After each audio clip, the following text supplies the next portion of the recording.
Good afternoon, everyone, and welcome to the Grampians Wimmera Mallee Visitor Economy Partnership webinar today. We have an amazing lineup of speakers today.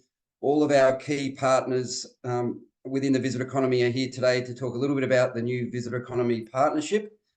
And I would like to acknowledge all of the mayors, councillors, local government CEOs, Grampians Wimmera Mallee Tourism board members, and also our important industry partners that have jumped on today. We've had over 100 RSVPs from all corners of the Grampians and Wimmera Mallee here today, and it's a wonderful indication for us that there's a considerable amount of interest for the new organisation. But before I continue, I would like to acknowledge the traditional custodians on the lands that we are gathered here today and pay my respects to elders past, present and emerging, and their continuous connection to country. Exciting times for tourism in the Grampians and Wimmera Mallee region. We have a brand new team, some new staff that are starting very soon, but I wanted to provide a quick overview of the team that you'll be working with. And we have our chair, DJ. He sends his apologies today. He's interstate. We've got Kerry Mulholland, who's our partnership manager for the Grampians region. We have a new partnership manager for the Wimmera Mallee, who is Ian Gamala, a lot of tourism experience and also local, but Victorian tourism experience.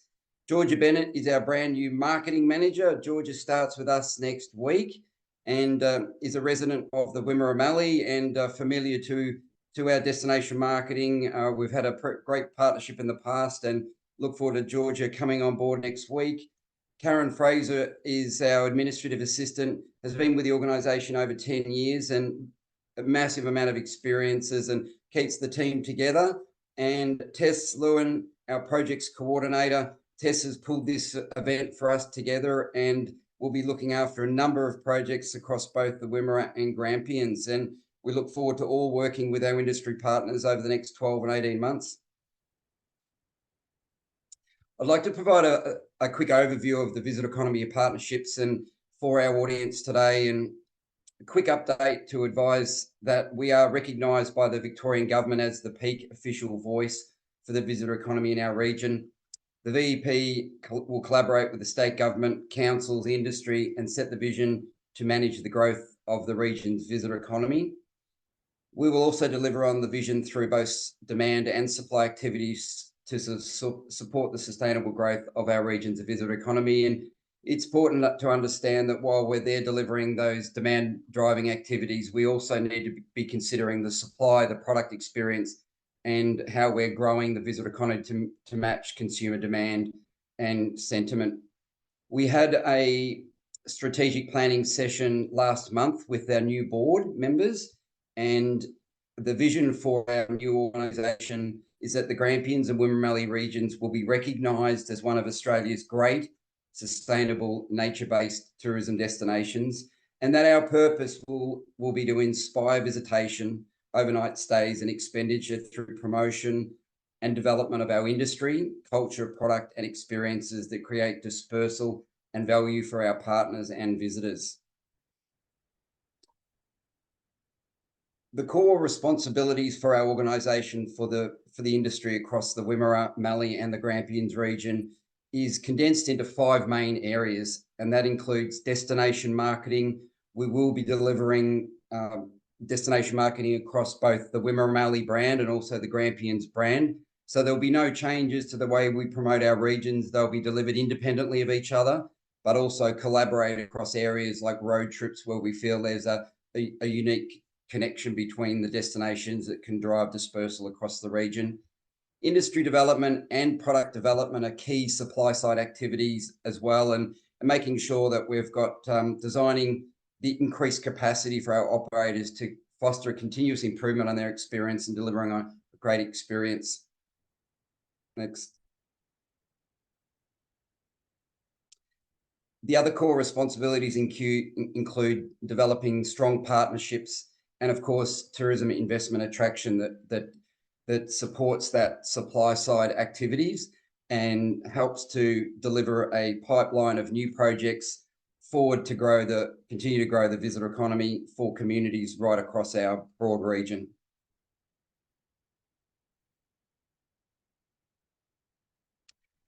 A quick snapshot on some of our priority projects. So our industry partners and stakeholders are aware of the upcoming activities.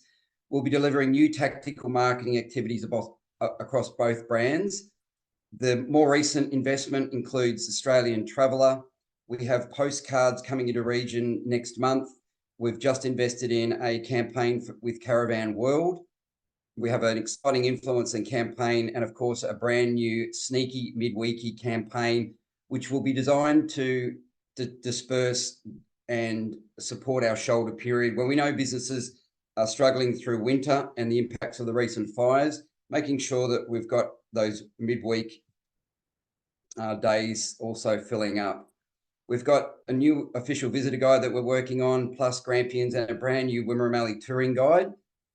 We were investing in an Ace Radio outside broadcast on the 7th of June with both FM and AM, so 2 outside broadcasts, and we'll be taking our region statewide and inspiring consideration for a visit through our shoulder period.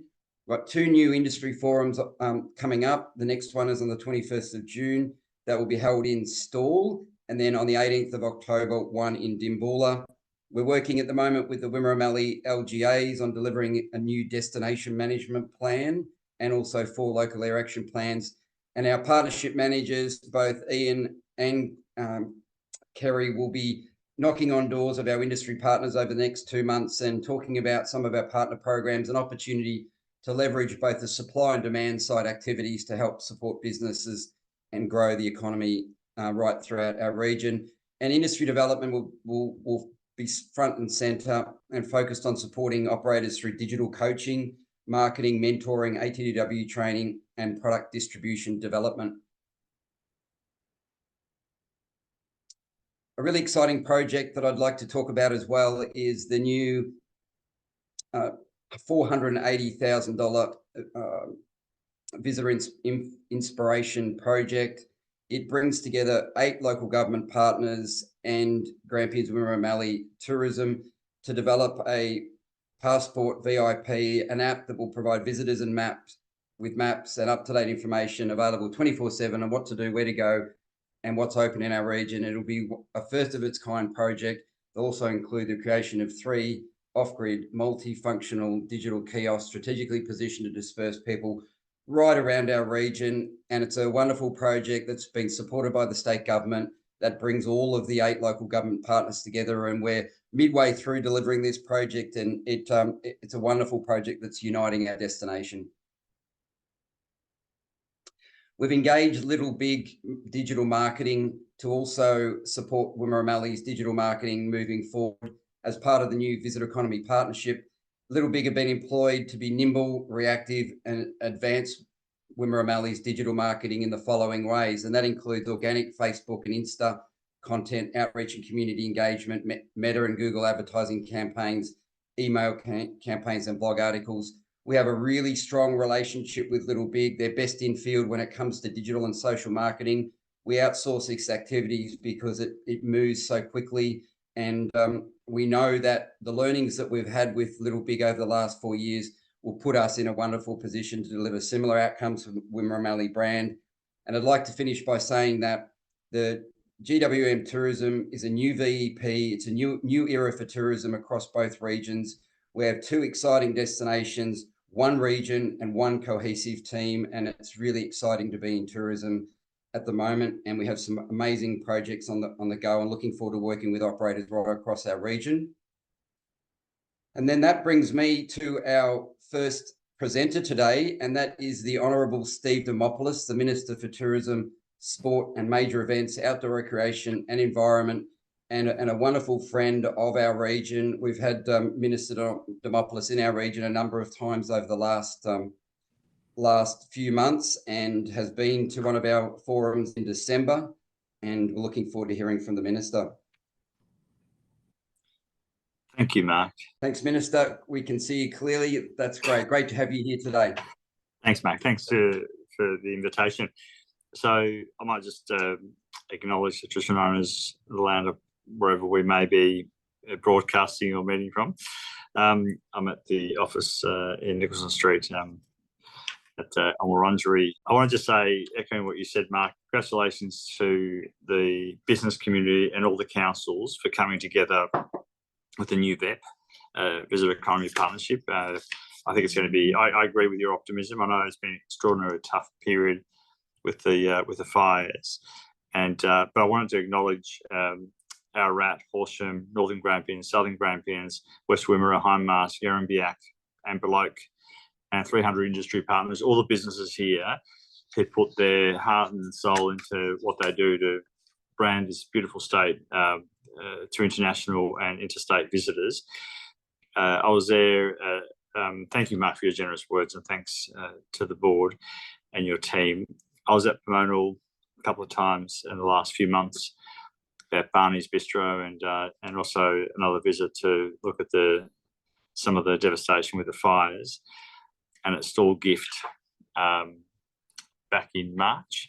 It's a beautiful place. I could go there every weekend if I had the time, but I wanted to just acknowledge that it's been a difficult time, but I think there's a little bit of optimism.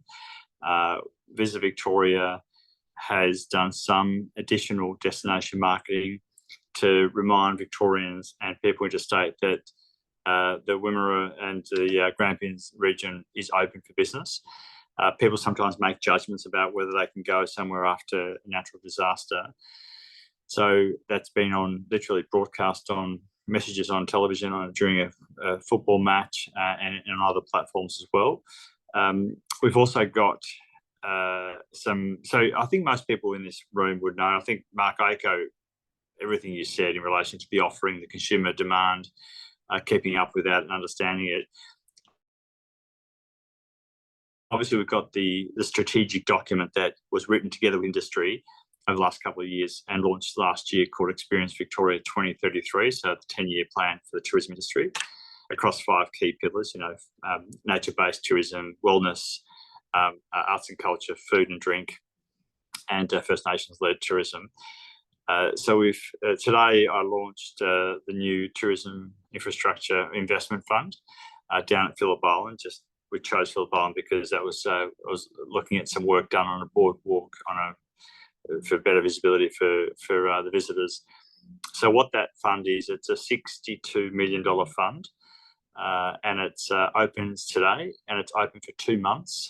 So 62 million across 3 categories of funding at minor infrastructure, so 100K to $1 million for whether it be new trails or interpretive signage or improving something like a cellar door in a winery or whatever the offering may be. The other one is major infrastructure, so 1 million to 5 million. And then there's an accommodation uplift stream, which is 500,000 to 2 million. They're the 3 components of this funding, and it's all geared towards what you were saying, Marc, before. So aligning with the Experience Victoria strategy, but also what you were talking about, meeting consumer demand, incentivising people to stay longer and spend more in the local economy, experience the best of the region. And I'm particularly keen on all of it, but I'm keen on the accommodation part because it doesn't have to be 5-star or 6-star hotels. Even if there's a pub in a rural community that might have some rooms upstairs that haven't been used for a while or could need a facelift, ensuite bathrooms or whatever it may be, if there's a plan to do some work on that may be eligible under this program, for example. So if it's a private business, it's $1 from the fund and $2 from the business is the ratio. And if it's a public sector organisation, so a committee of management for a natural asset, it's $2 from government and $1 from that organisation. So I think I have a couple. The other thing I think would be interesting, and I've talked to you about this before, but finally we announced it last week, which is the Regional Events Fund. So what I've just talked about now is the infrastructure fund, the 62 million, but open for the next 2 months from today. But the Regional Events Fund runs over the next 4 years, and it runs till 2027, and it runs a few times a year. And that's $38 million over that next 4 years, 3 to 4 years. And that's broken up into 3 streams: regional events acquisition. So if it's a really big event, which is of national significance, then a conversation with Visit Victoria about that. There's a significant amount of funding to attract some big name or something. This is all around events. The second stream is the more common stream, which is effectively event growth and development support. So it's about grants of up to $500,000 to hold an event. And then the event industry support is smaller. It's up to $50,000. So these funds will go for the next 3 years. So if you don't have an event plan now, it's open for you to do that in the next couple of years. So up to 50 grand, up to 500,000. And then the bigger ones, more than that, it's a conversation with Visit Victoria rather than a formal application at the early stage. This is all because we want to effectively continue to breathe life into that strategic document, continue to support effectively what are small and family-sized businesses right through regional and rural Victoria, but also public authorities that might be in custodians of tourism assets or natural assets around Victoria. So I just wanted to leave you with where Marc sort of ended. I feel a sense of, I know there's been really difficult times and it's still patchy, absolutely, in some parts, but I feel a sense of real confidence about the future in terms of both the tourism operators, but also the commitment by government over the next 3 to 4 years through these supports, but also through the Major Events Fund that we have through Visit Victoria's normal operations. I might leave it there, Marc, if that's okay, but just to commend you for everything you do, both combining, but also what the businesses do. Thank you, Minister. And I think there's significant optimism with our industry partners, and I think that it is a really exciting time to economy in this part of the world. And I know that through your additional support through funding of our organisation and the new VEP will enable us to deliver better outcomes for businesses. I know that there's going to be more money to promote our region, and we have additional resourcing to support business across the region. So I do support. Thank you very much for your support. Thanks. And we look forward to the next 12 and 18 months, 2 years, where we can collaborate and work with your department to continue to grow the visitor economy out here. So thank you very much. Thank you, Marc. Thank you. Thanks, Minister. Okay, next up we have Shae from Visit Victoria. Shae is the Chief Marketing Officer for Visit Victoria and a wonderful friend of our region, knows the destination very well, is a wonderful supporter, both interstate, intrastate, and also internationally in the way that we take the product overseas and also domestically. And I look forward to hearing from Shae and some of the activities that VV have got planned. And we leverage Visit Victoria in region, and we work closely with our industry partners and through our relationship with Visit Victoria help to support the awareness of our region. So over to you, Shae. Thank you so much. Pleasure. Thank you, Marc. Thank you so much for the invitation to be here. It's always wonderful to have the opportunity to virtually get in front of industry and talk about the work that Visit Victoria is doing. I too commend you all for the work in establishing this new VEP. We are incredibly excited about continuing the foundation of our strong partnership. And with that too, I would also like to acknowledge the traditional owners of the land where I am. I am also on Wurundjeri country, and it is spectacular country today with the sun shining. So I pass on my deep respect to elders past, present and emerging. I'm also trying to buy a little bit of time for the person who's trying to get my slides up. I think you've got it there, so I'll just kick on and I'll say next. What I wanted to do today, I guess, is just with this terrific opportunity of connecting with so many of you to talk a little bit, I guess, in terms of what Visit Victoria does in support of the visitor economy, and throughout the discussion to sort of highlight the ways that we work in partnership with VEPs across the state, and particularly Marc and his team. Thank you. If you can take me to the next slide. Our role at Visit Victoria is pretty simple, really. Our job is to ultimately build the brand of Melbourne and Victoria across global markets. So within Victoria, within Australia, and then, of course, across global markets. And we have the very fortunate role of being able to share Victoria's incredible stories and experiences with those global audiences. And the overall aim here is to ensure that Melbourne and Victoria sits in the shortlist of destinations that consumers across the globe want to travel to. And we do this work in deep partnership with a number of different organisations, such as Marc's, but a range of other industry bodies, but also really important commercial partners. Thank you. Next. Thank you. We have three strategic levers that enable us to help grow together with industry, the visitor economy in Victoria. I don't really like referring to myself as a lever, but that's how we've got it here. So effectively within Visit Victoria, destination marketing, which is the function and the work that I lead, our major events and regional events, and we heard the Minister talk about the terrific announcement earlier this week around regional events program and the business events stream of work, which is led by the Melbourne Convention Bureau. So all of those strategic levers together really help Visit Victoria grow visitation from intrastate, interstate and international audiences.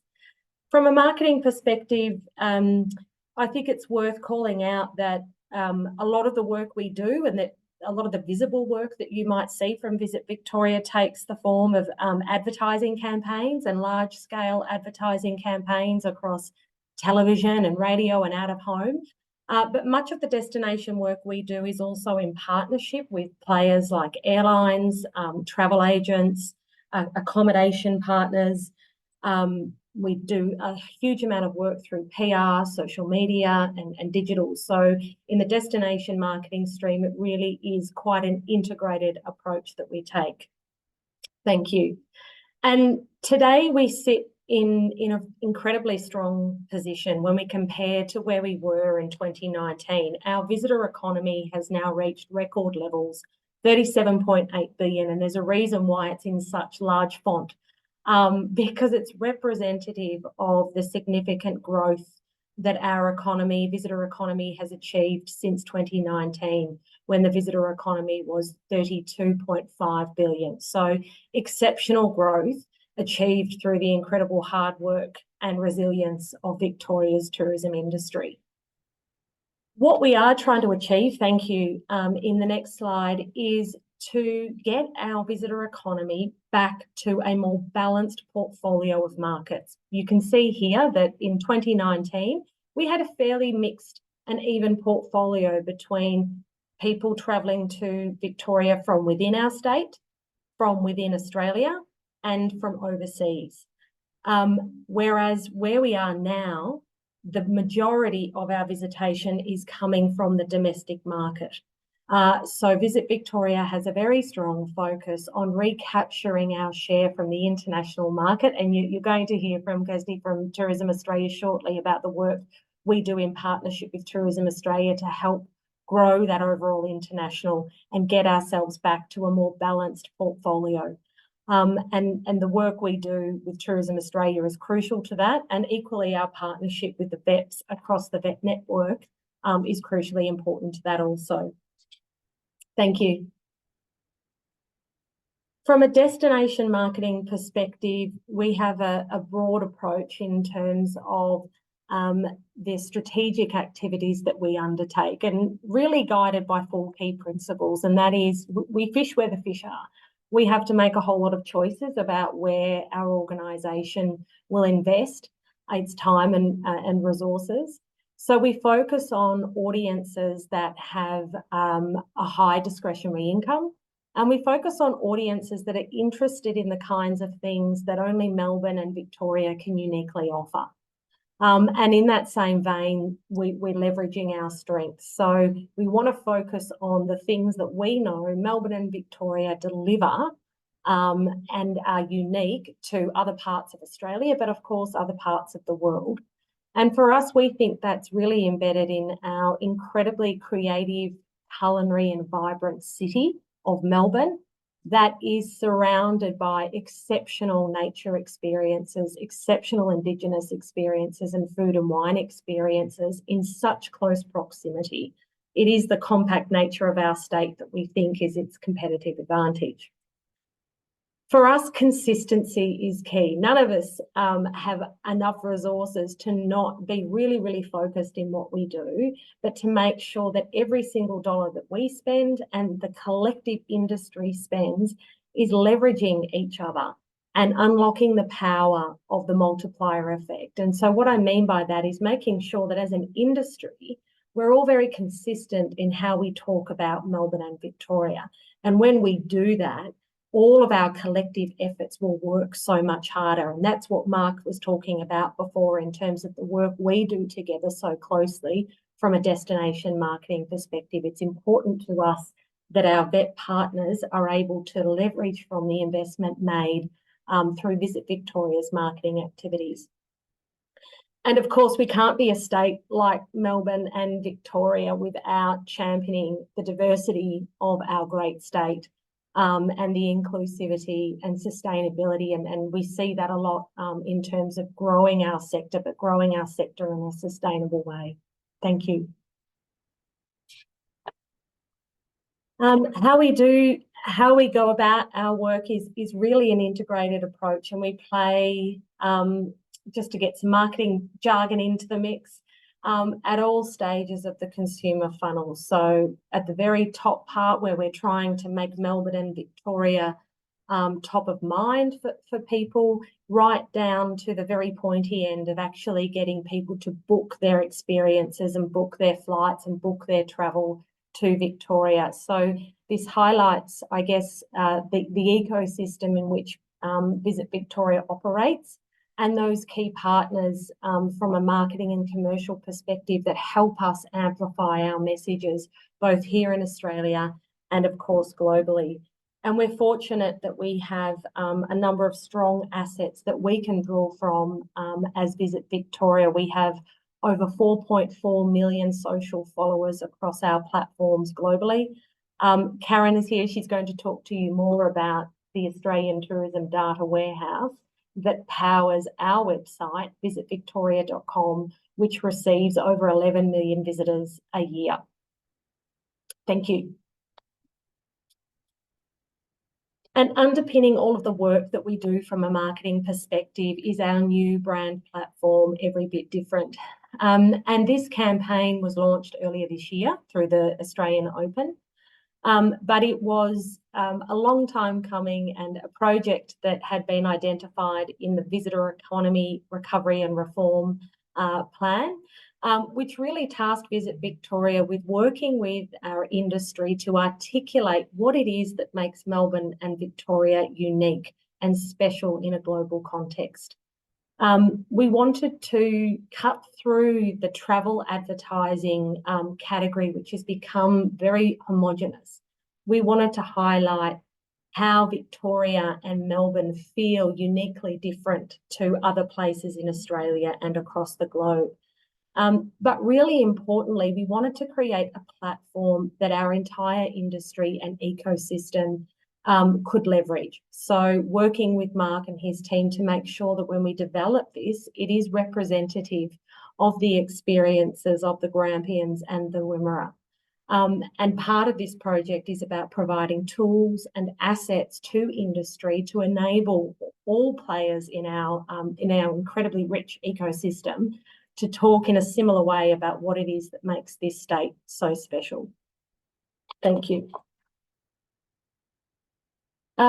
I thought I'd finish with just some of the ways that you as industry operators or Grampians Wimmera Tourism can connect with Visit Victoria. From our perspective, our relationship with Marc and his team is crucial. It really is. Marc and his team provide us with advice and input to our marketing strategies. They provide us with advice about experiences and products and operators that we need to dial up in our marketing communications. They provide us with on-the-ground insights about what is happening in the region, what are the challenges and what are the opportunities. And so we do really encourage you to partner with that organisation because it really does enable us to ensure that the marketing strategies and work that we put out are reflective of the needs and the opportunities that industry is seeing. I've got up here on the slide just some ways that you can tap in to Visit Victoria to make sure that we know about your business and that we're hearing about your new news.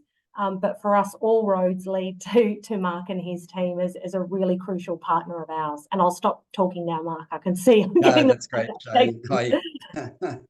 Thank you. I think it's pretty clear that I think we can deliver greater outcomes if we work in partnership. And today's sort of all about getting our industry to understand the opportunities that are available through this new network and the Visit Economy Partnership. And I was really interested to understand that there is a big focus on growing that even mix now of domestic, interstate, and international. And we've got ATE on our doorstep this weekend. It starts very soon, and we've been hosting media and trade across our region through your support. Thank you. And that sort of segues me now into our next presenter, who's Kristy, another great friend of our organisation, who is the Industry Relations Manager at Tourism Australia. And really excited to have Kristy here today to talk a little bit about what's happening internationally and how through our partnership with the new VEP, we can work closer with Tourism Australia and look at opportunities to grow our international exposure with the help of TA. Over to you, Kristy. Hi, everyone. Good to chat to you today. Even though I'm just staring at a blank screen, I can picture your faces all. I'm going to talk about international tourism, which for most of you, especially regionally, I do appreciate is just a very small slither of your business.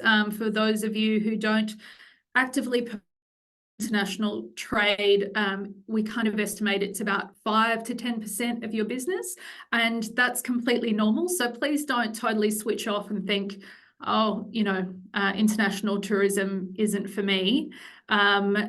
It's important because it does fill that off season and the midweek, and we know that international tourists spend a lot more money than domestic tourists as well. So this is who we are at Tourism Australia. We're a federal government agency. We're responsible for selling Australia to the world as a holiday destination and a business events destination. We don't deal with domestic tourism whatsoever unless there happens to be a global pandemic and their borders are closed, in which case obviously we still have to do something. So we did employ Hamish and Zoe Blake to convince everyone to holiday here this year when there was no other choice. But generally we just focus on international tourism, and these are some of the departments within Tourism Australia that we focus on. What we don't do is issue visas or issue grants. Unfortunately, though, that would be nice to be able to give people money. We can't do that. We do have priority markets. Our budget doesn't allow us just to market to the world. We've got to pick where we're going to get best bang for our buck. So these are our 15 priority markets. In saying that, though, we do have a rest of world strategy as well. So we briefly touched on ATE before, which I'll talk about a little bit more. I think we have about 22 out of world markets represented at ATE. And this is who we target generally, high-yielding travellers. So those who are going to spend more money, travel further into region and stay longer. Makes sense, right? We don't, from a sustainability standpoint, we don't want to just value, every single person, try to get as many people here as possible. We want the people here that are going to, as I said, spend more, travel more widely and stay longer. So that isn't just the premium and luxury market, which a lot of the time when we say high yielding travellers, that's what people think. It is also those working holiday makers who we know spend lots of money over a longer period of time, and business events guests as well. So I've only got 2 graphs. I know that people tend to switch off sometimes when those boring government graphs pop up, but this is how we're tracking. Unfortunately, we're still comparing everything to 2019. We will get to a point which we all would have hoped would have happened already, where we can just compare year on year. But for now, unfortunately, we are still comparing everything to 2019. I updated this slide yesterday because we just got the latest ABS stats through. So this is for year ending March 2024 comparative to calendar year 2019. So despite China opening a year later than the rest of the world, they have bounced back to number 2 already as far as international arrivals through the door. So they're at 51% recovered. And nationally, across the board, across all nationalities, we're at 82% recovered. Now, if you're not getting 82% of your international visitors back yet, don't worry. These are all arrivals, not just leisure arrivals. The next slide breaks it down for you by purpose of travel. So you'll see that holiday visitation is at 73% recovered. And then VFR. VFR is visiting friends and relatives. Now, this led the way. Obviously, the first people back post-pandemic were people, grandparents who hadn't met their grandchildren, or families that had been separated for those years of the pandemic, and were willing to pay the inflated flight costs. So they really led the charge, which is great, but we know that those VFR travellers spend at about $3,500 per trip, compared to the leisure travellers who spend about $5,000 per trip and are most likely occupying your beds and your seats in your buses and your spots on your tours. That's it. That was short. No more graphs. Working Holiday Maker Program. I have to restrain myself. I could talk about this. For a very long time, but I won't. We have record numbers ever of working holiday makers in the country right now, not just beating 2019. I'm talking beating the previous records, which were 2012. Brits and Irish and French are making up the bulk. And there's some changes to the working holiday visa for the British as a result of the free trade agreement, which means that they can come for 3 years without having to do that regional farm work, which is really good news for us, because if someone did a 1-year working holiday visa when they were 19 and now they're 30 and they want to come back, they can do the additional 2 years, which is really good news. Now, we know that the average out-of-region traveller has about 3 destinations in mind when they're trying to choose their holidays, and that sounds about right if you're thinking about where you would like to go. Normally, there's about 3 places that people are choosing between, and we've identified that these are the destinations that are our main competitors. So we have this campaign which come out about 18 months ago now in most regions around the world. It is a global campaign. It launched at different times in different markets. The Come and Say G'day, with Ruby the animated kangaroo as our mascot. The advantage of having an animated mascot is obviously you can use them as much as you like. They work weekends, they speak multiple languages, they fly business class with Qantas, as you can see in that top picture there. And we'll be using Ruby as much as we possibly can. We used her during the FIFA Women's World Cup. We weren't official sponsors, but we figured whilst the whole world was looking at Australia, we would use her as much as we could. And these are the billboards that we put up in the UK. Now, if you remember rightly, it was the UK that knocked Australia out in the finals, the Matildas out of the finals. So we had billboards and digital ads that went up pre-game saying, England, if we don't knock you out, the views will. And there is our post-game one there as well. So kind of cheeky, relatively inexpensive when you look at, big campaigns, but that got quite a bit of media attention, which was a good example. We also have we work with lots of partnerships around the world. We work with our key distribution partners, obviously. We work with all the state tourism bodies such as Visit Victoria, regional tourism bodies, airlines. The amount of partnerships we have globally exceeds 200, I think. And this is an example of one of the campaigns that we're doing with Trailfinders in the UK. So everyone's pitched into this, all of the state tourism bodies and Tourism Australia, and the total investment of the campaign is worth over £1 million, which is a really great example of collaboration and how we all work well together. And that is running up until the end of June this year, and has already well exceeded all of our campaign targets. So there's lots of ways that you can get involved. Shae briefly mentioned the Australian Tourism Data Warehouse, which also feeds through to our website, australia.com. That's our consumer websites. And then we've got our corporate website, which is tourism.australia.com, which has everything that I've spoken about and much, much more on there as well. We've got lots of data and research and insights if you are one of those data nerds that loves the numbers. All of that is available on our corporate website as well. Heaps of information on particular markets. If you're looking at getting information, you're not really sure which market, which international market might suit your product best, or how to go about, taking that first step into attracting the international markets, then there's a heap of information there. Newsletters, we have Essentials comes out every Wednesday. It's at the very minimum, it's worth subscribing to that. And we've also got a guide, as well as ATEC host programs that we sponsor too. Trade events is worth having a bit of an extra shout out to, obviously, because that is the way that most of you engage with Tourism Australia, and with ATE just around the corner. Everyone's very excited. I'm heading off home after this to pack my bag to head down to Melbourne tomorrow morning. We've got, I don't know, I think it's close to 3,000 people on the trade show floor on Monday, and to our welcome events. So it's all very exciting. And we've got lots of other events planned throughout the rest of the year as well. We've got marketplace events in Japan, Korea, and it goes on. So yes, there is a lot there. I sped through that. I was conscious that I only had 10 minutes, so I think I've probably stuck to time, which is very rare. Looking very fast. Sorry, Marc. So please reach out to me. I'm your Industry Relations Manager. I'm always happy to answer any questions that you might have. And I hope to get to region really soon to visit you guys, those of you who I won't be seeing at ATE next week.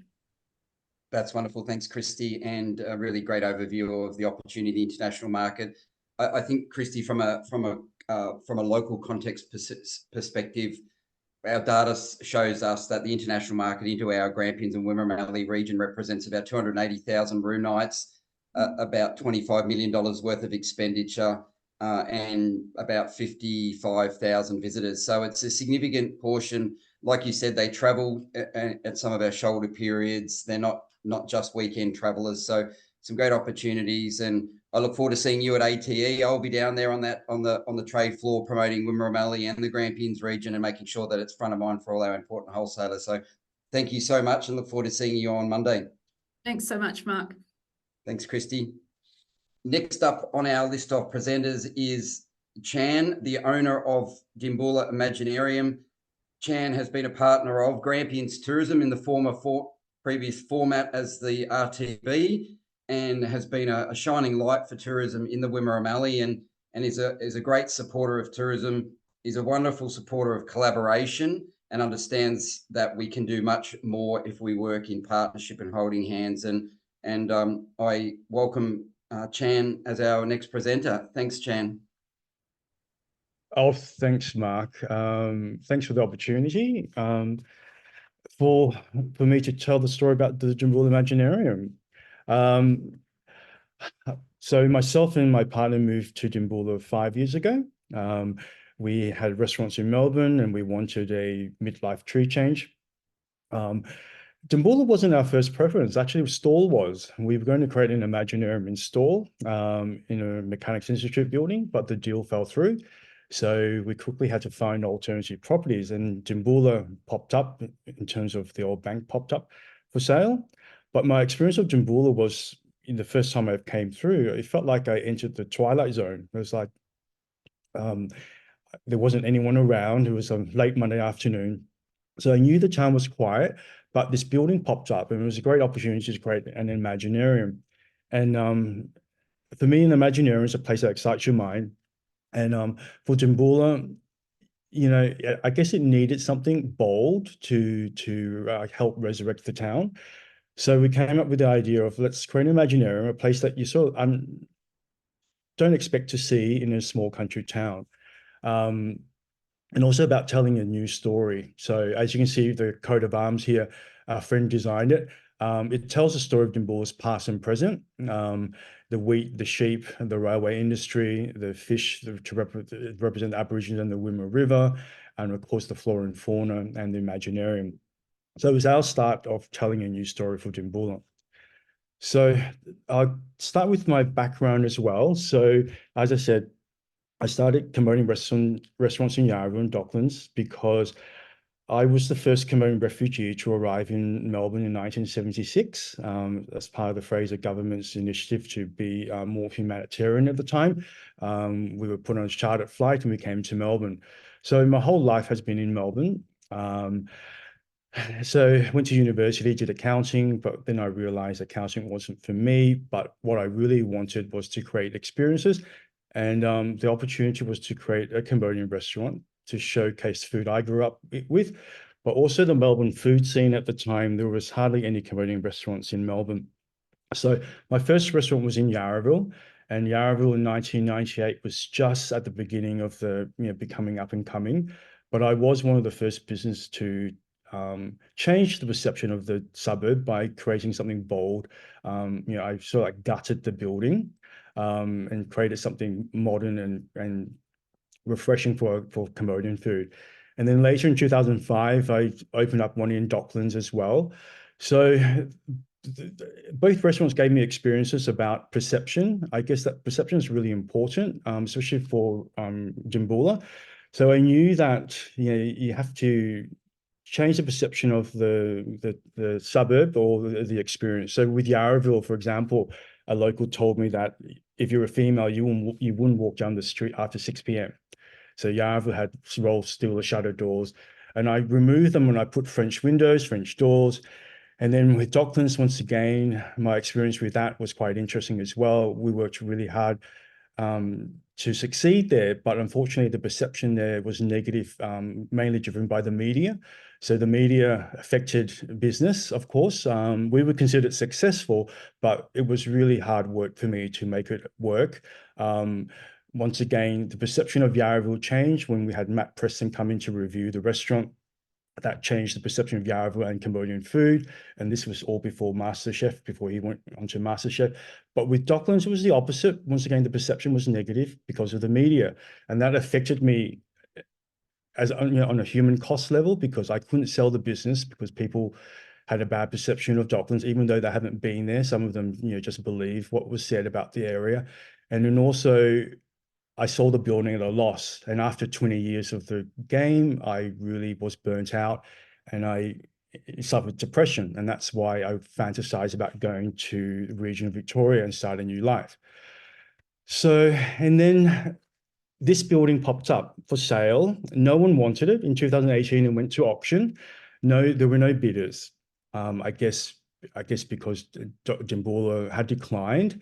You know, from being a boom town at the start of this, you know, earlier 20th century, it became a boom town. You can tell by the design of the building, it had aspirations and obviously was prosperous. But then in 1989, it was bypassed. And of course, the town went into instant decline. I also remember in Docklands in 2007, reading an article from The Age about the top 40 dying towns in Victoria, and Dimboola had made the list, but not knowing at the time that I would actually live in Dimboola or move here. Now, in 2019, we moved to Dimboola. As you can see from this picture, it's a recreation of the black and white photograph. We wanted to connect with the community, and so we had a photo recreation of the 110th anniversary of the bank building opening. So this was the start of the transformation of, I guess, my life, of the building, and also inadvertently the town.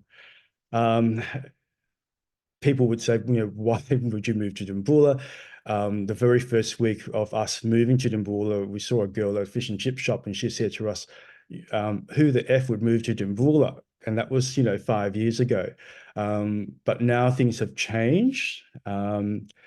So what's happened is that I knew from my experience with Yarra and Docklands is that you have to create something bold. Dimboola has to work harder than other towns or regions in Victoria because it was bypassed.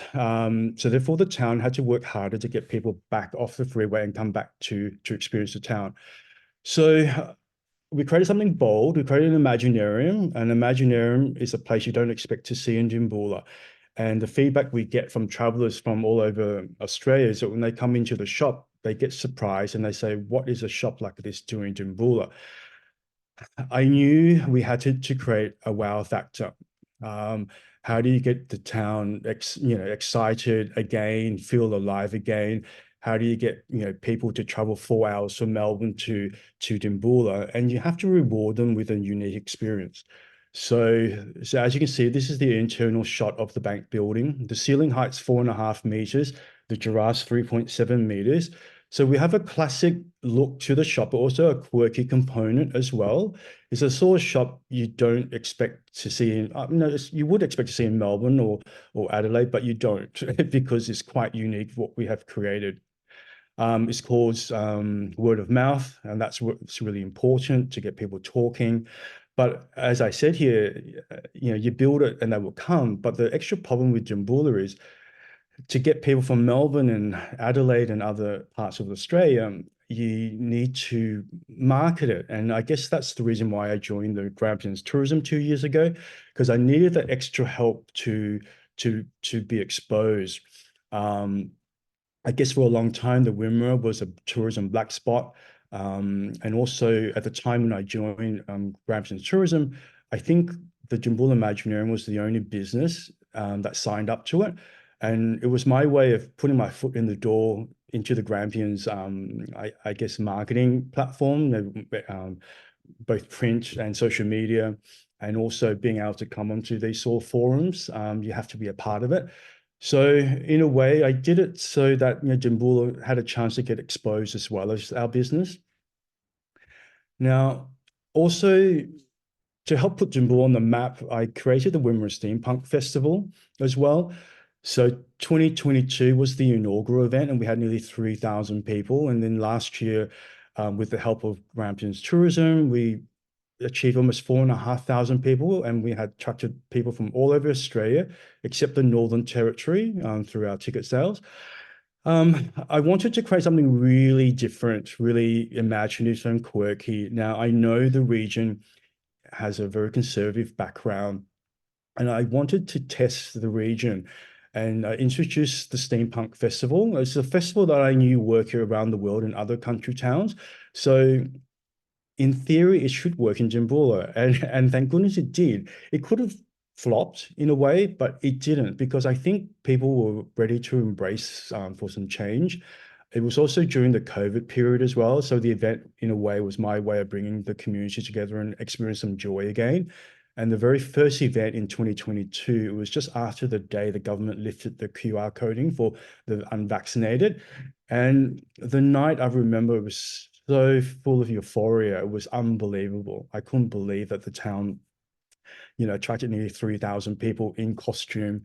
And it was quite remarkable. So as you can see from the pictures, the event is very inclusive.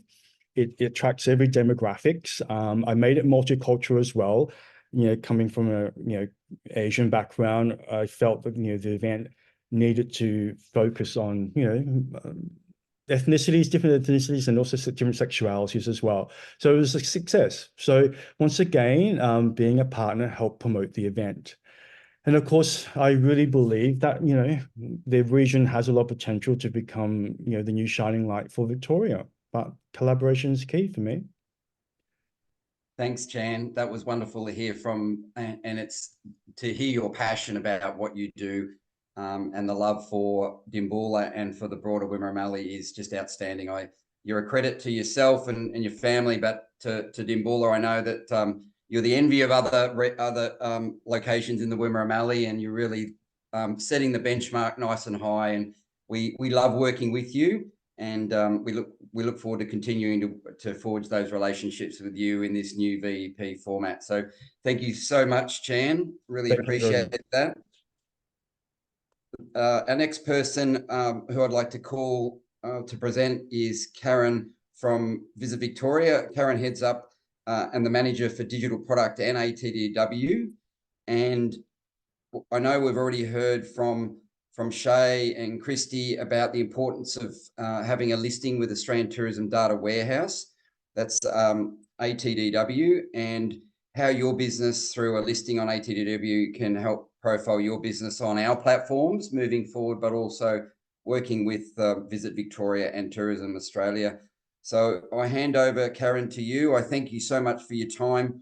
I know you've been into our region many times, you know our destination well, and looking forward to continue to work with you as we deliver outcomes for the Wimmera Mallee as well. Thank you so much, Marc, for that lovely introduction. Yes, the Grampians Wimmera Mallee Tourism, a favourite at Visit Victoria. You may have seen my background here on the homepage of our website and many of our other advertising features as part of Every Bit Different. So I know we're running to a tight time frame this afternoon, so we'll get straight into it and tell you a little bit more about ATBW, which has been mentioned throughout the presentation today. So thanks everybody for the shout outs. So what does it stand for? If you haven't heard about ATBW before, it stands for Australian Tourism Data Warehouse, and its aim is to connect Australian tourism businesses with global consumers. So that's what I'll be telling you a little bit more about this afternoon. Some people refer to it as a warehouse, some people refer to it as a content management system.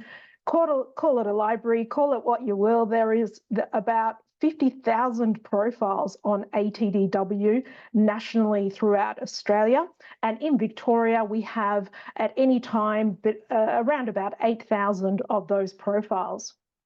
It's a platform that was started about the year 2000 by some very savvy people at Tourism Australia, as well as the State Tourism Organisation, who back then said, we think the internet is going to play a really big part in our industry, and our industry needs the support of us to distribute that content digitally across the world, across our states, across our cities.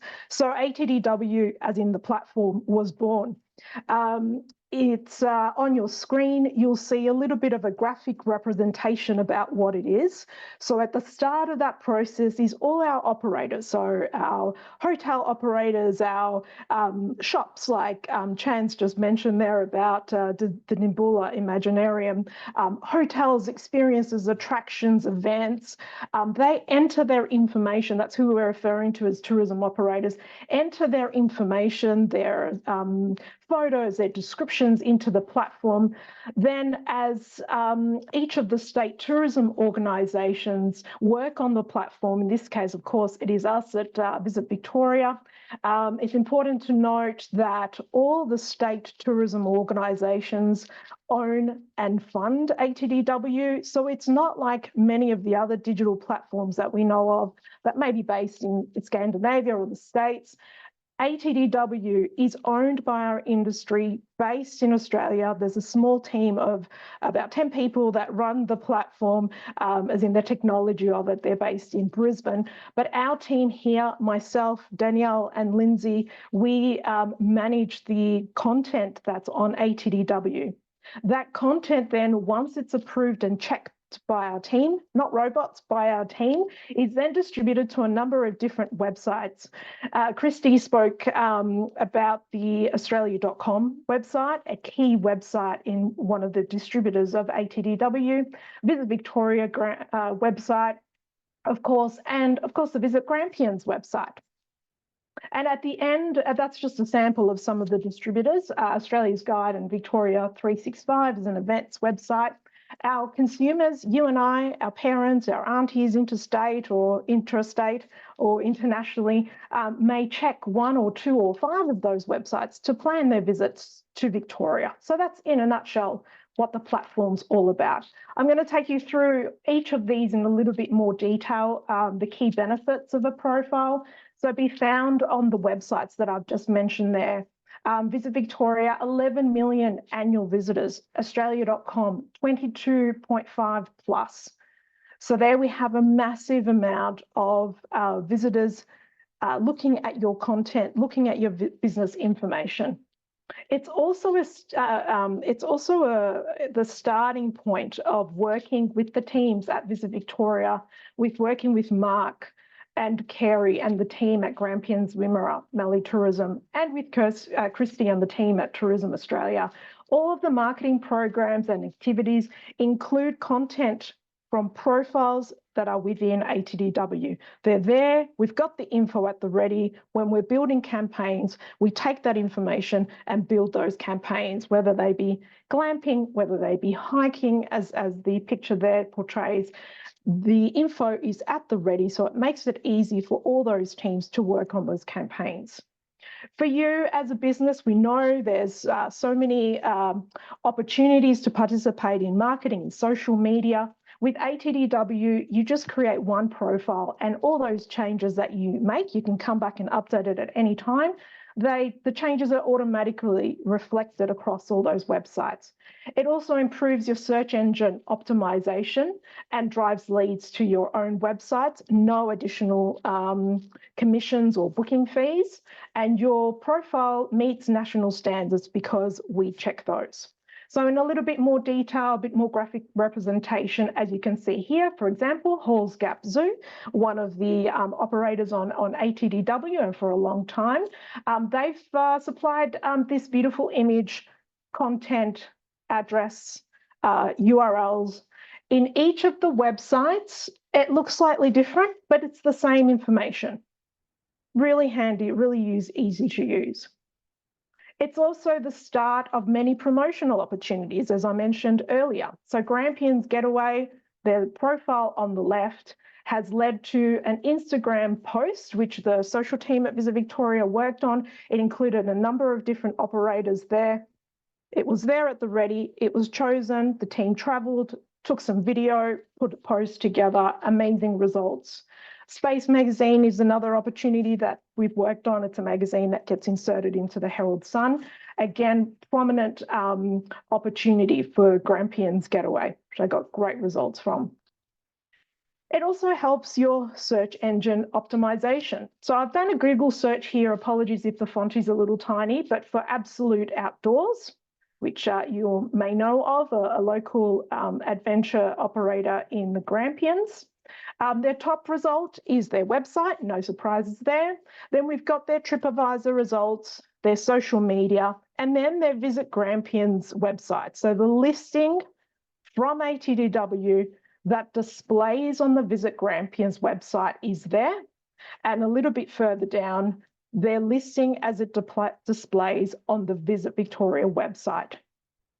So here, your profile on ATBW is helping your Google search results appear closer or higher in a Google search result.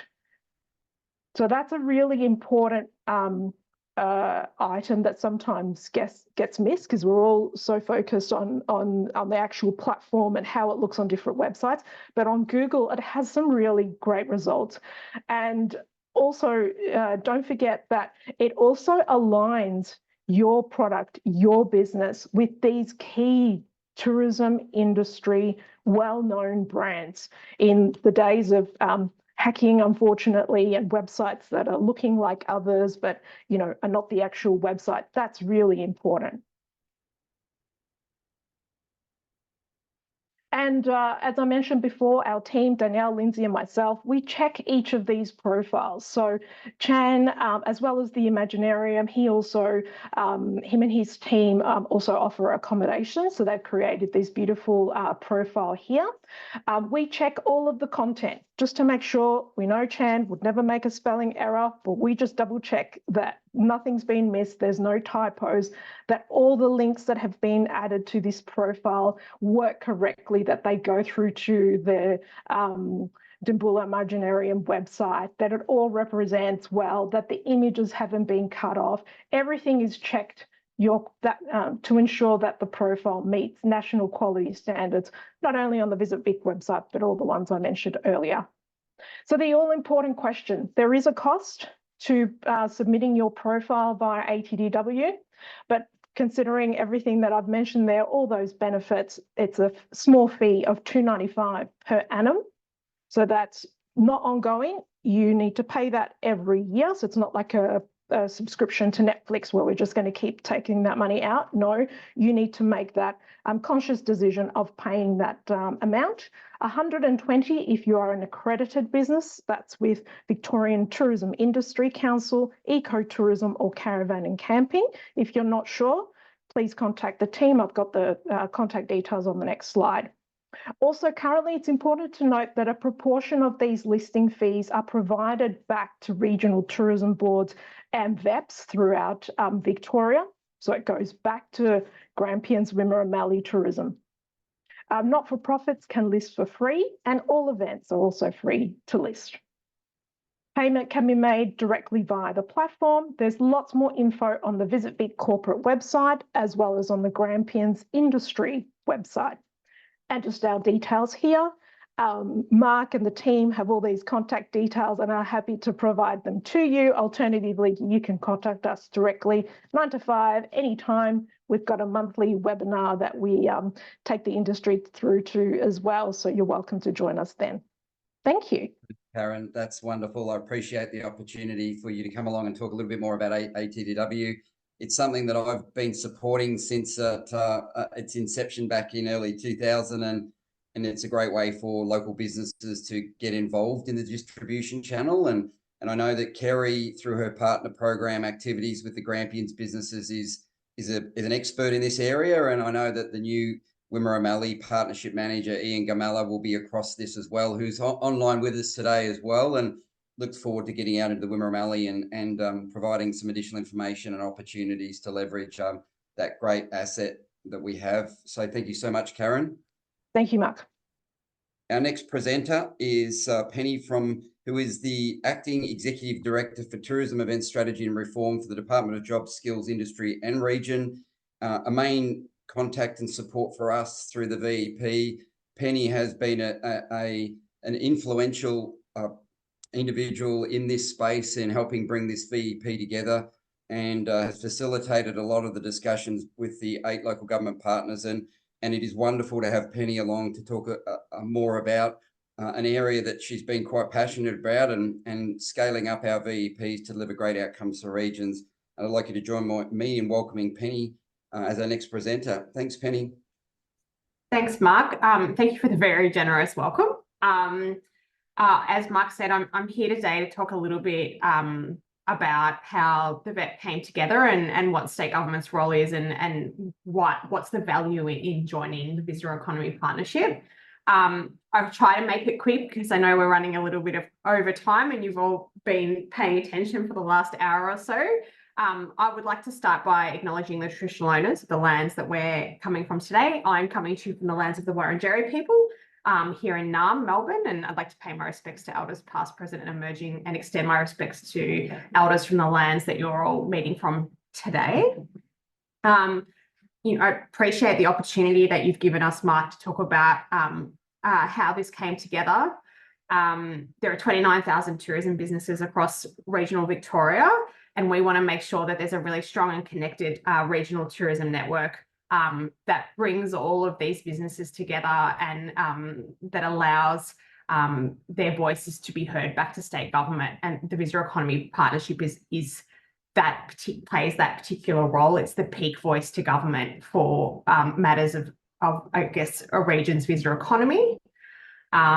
It's important, your issues, your opportunities are all fed, and your partnership with Grampians Wimmera Mallee Tourism gets fed back through to government, and it helps us make policy and helps us provide advice to the minister. So it is really important, and we're really proud that we can come here today and talk to you about this new visitor economy partnership. The conversations about this visitor economy partnership started, I think, around 2 years ago, Marc. It does feel a little bit quicker than that, but I guess the team told me it was 2 years ago, so they must be right. And, you know, we started talking with Wimmera Mallee councils and Wimmera Mallee Tourism back in 2022. And now here we are in 2024 with a new visitor economy partnership, and the 8 councils from the Grampians region and the Wimmera Mallee coming together to form a partnership. So, you know, partnerships are so important in tourism. They're really the best way to enable state and local government and industry to come together and make a difference in the visitor economy. You know, and when we were working with the councils and with Marc in the Grampians Tourism and with Wimmera Mallee Tourism, we remain mindful that, you know, local industry really and local on the ground experience needed to inform what this partnership would look like and what this group should look like. And, you know, I guess this group and with Marc's leadership is here to represent you and advocate for you back to government. And so it is really important that we got this right. You know, I think a really good example is all of the work when Promoter was affected by the recent bushfires. It was really clear how important it was for Marc and the team to get together and represent Promoter back to government and advocate for the things that are needed. And, you know, Grampians Wimmera Mallee Tourism represents all of you as tourism businesses back to us. So that's why membership and representation is so important. Next slide, please. Tourism is a really highly competitive environment, and it's ever changing. It's impacted by global conditions and domestic conditions. And the best way, I guess, for us to grow together is to work together and to pool our resources. So, you know, that's what we're doing with the Visitor Economy Partnership, with investment from state government, investment from local council, investment from industry, is the best way that we can make sure that you have what you need to be represented and to have the tools that you need to grow your business, reach those visitors overseas, interstate, in Melbourne, that you want to come and visit and stay in your accommodation or experience your tour or your Imaginarium. You know, some of the ways we're already working and we're providing funding to Grampians and Wimmera Mallee Tourism is, as Marc said, we've provided $480,000 for the Inspiration Passport project, the visitor servicing project, which is really excited. I can't wait to see that finished and to come and experience it in region. Part of this funding was to help Victoria reimagine how it delivered visitor servicing, and this Inspiration Passport project is a really good look at how we can help people make different decisions when they're travelling and help them stay longer and spend more in the Grampians and Wimmera Mallee. We've also provided an additional $200,000 per year over the next 2 years to support industry development activities, specifically in the Wimmera. And I think we talked about a specific dedicated Wimmera Mallee resource that's going to sit in Grampians Tourism, and I'm really excited to see what comes out of that and what opportunities we have to grow and establish a visitor economy in the Wimmera. We've also been really engaged in your region through the development of the First Peoples Tourism Plan. There's a really big story to tell for Wimmera and Grampians in this space, and so I'm excited to see how that translates into a final plan, which is in development. Finally, as the Minister said, over the last few weeks, of the last week, we've had the Regional Tourism Infrastructure Fund and the Regional Events Fund launched. $38 million for the Regional Events Fund, and I think $62 million for the Regional Investment Fund. Ideas for new infrastructure, revamping of accommodation, events that bring people to visit the Grampians and Wimmera Mallee so they can stay longer and they can spend more, is what it's all about. So looking forward to seeing what ideas come out of those two funds for the region. And finally, Next slide, please. Turns out I just went through that slide.